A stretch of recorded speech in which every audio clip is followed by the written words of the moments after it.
때문에 그렇죠. 다시 한번 흥분하지 않은 상태에서 플레이를 하는 게 좋겠고 최우선 선수는 두 번째 경기를 기억을 해야겠죠. 아, 자꾸 뭘 먹고 있습니다. 네. 이거는 뭔가 긴장감을 풀기 위해 계속 무언가를 먹고 있는 거 아니겠습니까? 자, 무언가를 먹고 있는 이몽규 선수인데 안 두르면 됩니다. 이몽규의 최우선이고 1대1 스코어거든요. 경기 가보도록 하죠.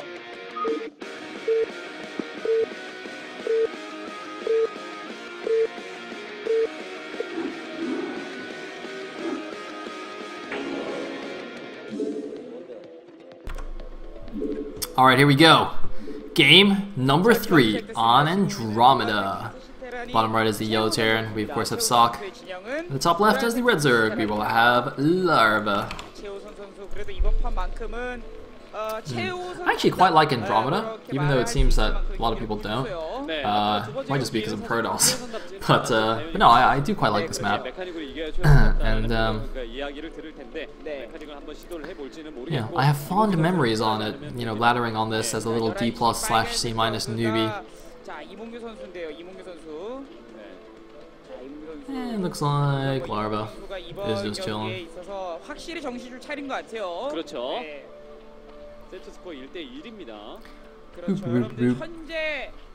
Cross positions on Andro, this could turn into a very long game, depending on how things go. We're actually going to have a wall in at the natural here, it looks like, from sSak, which is interesting. You can wall it in completely against Zerglings with 2 depots and a barracks, which actually made Andromeda quite popular for like going 8 racks, and then or you know, some kind of, you know, fast barracks into bunker rush, and then walling off if it didn't work. So you could like do an 8 racks, like a forward 8 racks at your natural, bunker rush the Zerg, and, you know, do as much damage as possible, and even if you didn't kill him, it didn't matter, because you just then wall off and you're completely safe against the counter Zerglings, and you can just expand behind and also have the free mineral only. So that kind of style was actually quite popular and quite strong in Andromeda. But looks like that's not going to happen here. Just building a standard wall. So the drone going to be a little bit annoying. Okay, let's see, is Larva's drone micro going to be as good this game? Not quite as good, but still pretty good. And he's going to get blocked by the second SCV. It looks like, yep, sSak is going to build that second depot, so going to completely wall him off there. Although he can still obviously harass the SCVs from the outside. Meanwhile, Larva has gone for that 12 hatch. Now note that this wall is being built very far away from the main, so obviously it's costing him a little bit of minerals to get those SCVs all the way over there. That drone looks like it's 1 hit left, but it's going to escape almost certainly.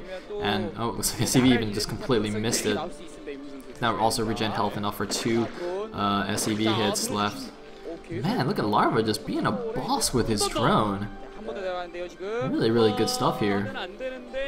I'm like gaining more and more respect for Larva as this tournament goes on. I really was not a huge fan of it, or not even huge, just not a fan of his at all when I, you know, first saw his stream. But man, this guy's actually legit. He's legit. Apparently Sonic is saying that he's trying to end the game with a drone. He just really, I mean, the thing is, if you can get that first SCV kill though, it's like such a good like morale boost. And morale, what's the opposite of morale boost? Like morale, what's the opposite of boost? God damn. Whatever. It makes the Terrans sad. How about that? It makes them sad if they lose their SCV. Ha! Alright, come on guys, give me suggestions. What's the opposite of boost? Morale boost. Opposite. Google it. Go. Third hatch for the Zerg at his mineral only. Of course, you know, the Zerg's often going to go for a 3 hatch build anyway against the Terran, so they're going to get that macro hatchery in their main. Might as well put it at the mineral only. Same principle as on Electric Circuit as well. Man, people are saying such boring things. Demoralizing, demotivated. It's not, is that, it seems kind of lame. Doesn't have the impact that I'm going for.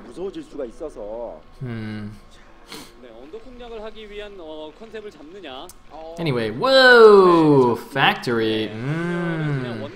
I should have actually pointed this out. When the Terran does wall in, it often indicates they're going for some kind of tech play. You know, on maps where you can't wall into your natural, even walling in your main is generally indicative of going tech play, because if you just go for 1 rack expand and you just go for bio, you're usually going to be making enough Marines to defend yourself against anything early anyway.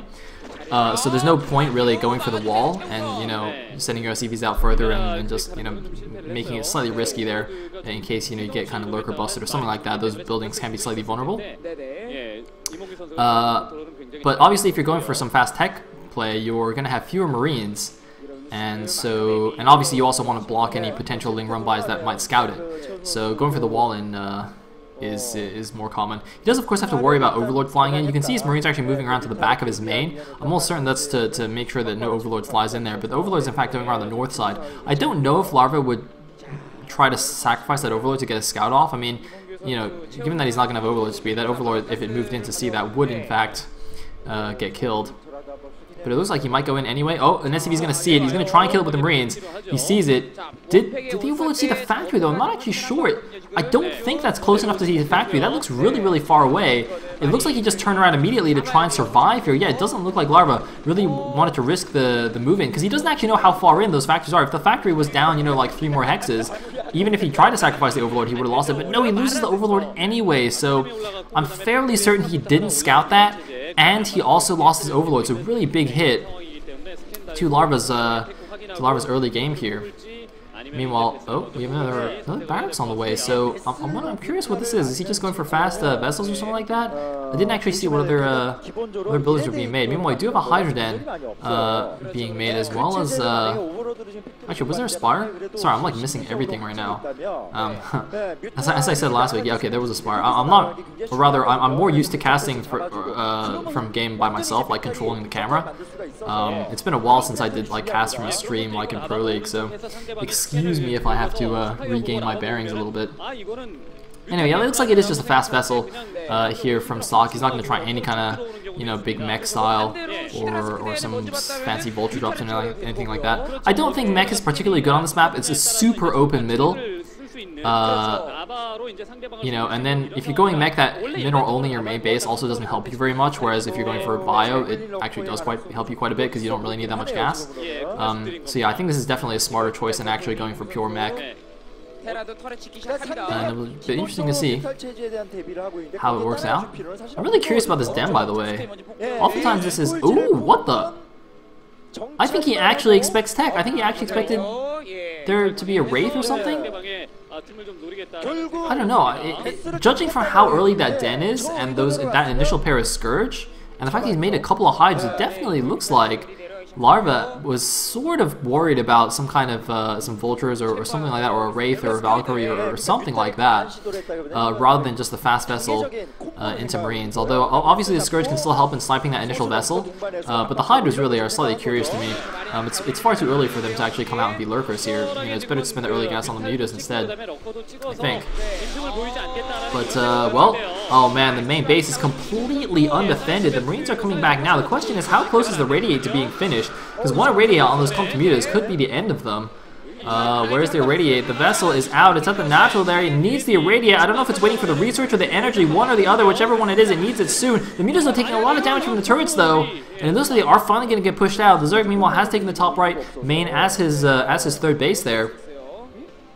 A few Scourge also patrolling around, making sure there's no drops coming out, and looks like the Mutas actually going to pull back here. Slightly concerned about that vessel, I would imagine. You know, don't want to get overly aggressive. I'm sure the vessel now will have an Irradiate available. So you can see he's not even stacking the Mutas here. I don't know if that's intentional. No, it looks like that wasn't intentional. He's going to restack them, but not stacking them completely. I feel like that's intentional, that he's not, you know, making them doing the super tight stack, because then it's almost impossible to split them out effectively. But if you leave a slight gap between the Mutas, so they're somewhat stacked but not completely stacked, then you can still do fairly quick pulls of irradiated Mutas, which is quite nice. Meanwhile, the Queen's Nest on the way now, going to go up to Hive. And so far no signs of a third CC at the mineral only, and of course it is basically a free base here, so no need to take it super duper early. You can kind of take it whenever you want, and it looks like sSak decided it's better to actually make a few more units here, keep the pressure on the Zerg before taking that base, but a couple more hatcheries also going down for Larva. I'm a little bit surprised he can actually afford both of those already here, but yeah, it seems like his eco is going pretty well. Note that there's a good amount of siege tanks as well relative to the size of the Marine Force because of such a fast factory. and not too many barracks until now. So this is a very tech-heavy army, obviously slightly lopsided, relatively small group of bio, whereas a good number of siege tanks and a good number of vessels very early on. It's going to require some good control. He's got to be a little bit careful again. You know, moving out cross-map here, there's so much ground to cover, and it's all very, very open. So easy for him to just get surrounded by a bunch of Zerglings and killed off. You know, he can try and make a move towards the top right. That's slightly safer. He can kind of walk along the side of the map, but even then, it's still very, very open. Andromeda is just a really big map with just so much space. He's actually leaving all his tanks at home and moving out with a small group of Medic Marine. I'm not sure what this is about here. It looks like he's just trying to clear out any spotting Lings and Overlords first before the main force comes out, because of course the siege tanks are a lot less mobile. The Medic Marine with Stim in particular can actually run away from, you know, from surround attempts, whereas the tanks really can't do it so easily. So it looks like, yeah, he's definitely just trying to clear out some of the vision around his base a little bit before he moves out, which I think is actually a really smart move. I haven't seen that done too often by Terrans, but it sort of makes sense to me. I mean, it's slightly risky if you do actually get surrounded there. You only got half your army, so you can get crushed. But on the other hand, because the bio is so mobile, it's slightly less of a risk. Anyway, it looks like now the army's moving out for SSak. He's got a pretty scary army, actually. That's now a decent bio force with a good number of tanks and vessels supporting it. He's moving over to the top right, it looks like. I don't see a significant army for the Zerg anywhere. There's a decent number of units in the natural, but otherwise, where is Larva's main army? He's got to have a lot of lurkers somewhere, I hope. I don't think the fathers are out just yet. And this could be very, very scary as it moves to the top right. There are a good number of Scourge Outs. He's going to be a little bit careful with the vessels. Those vessels look slightly exposed, but not too bad. And yeah, okay, there are the lurkers kind of chilling in the main base, but they're not really getting a good position here. And because they've borrowed at the top of the ramp, it's actually going to be very difficult now for him to actually pull off a flank attack or something with the units from his natural expansion at the top left. Although it looks like actually the Terran's not going there. I thought he would move towards the top right main, but instead he's actually moving to the top left. I don't really understand this move at all. He's sending out a lot of reinforcements. He has a really big army actually, but I don't know why he didn't just move up to the top right. I really feel like he could have taken it, and now he's moving to the top left instead. Larva though doesn't seem to have too many units compared to the Terran army size. I mean, look at all these units flooding across the mini-map. Larva seems in a bit of trouble. Looks like he's realized that nothing's actually blocking those units to the top right. And he's going to pull them back here. He's going to have to get a good flank off, but the units to the top right are too slow. They're not in time here. He needs to buy a little bit more time, but he could get a three-sided surround here. Here we go. Units moving in from the south side. Reinforcements coming in from the top right. Units moving up from the natural expansion. Here we go. How good is the surround going to be? It's slightly mistimed, and the units on the right side, they are not moving in. Look at the minimap. They're not moving in. The timing is a little bit off for Larva. Oh my god, he's going to get obliterated here in the middle of the map. The units were spread out. It looks like the observer guy decided to alt-tab at the crucial moment. Alright, see guys, I'm not the only incompetent stream watcher here.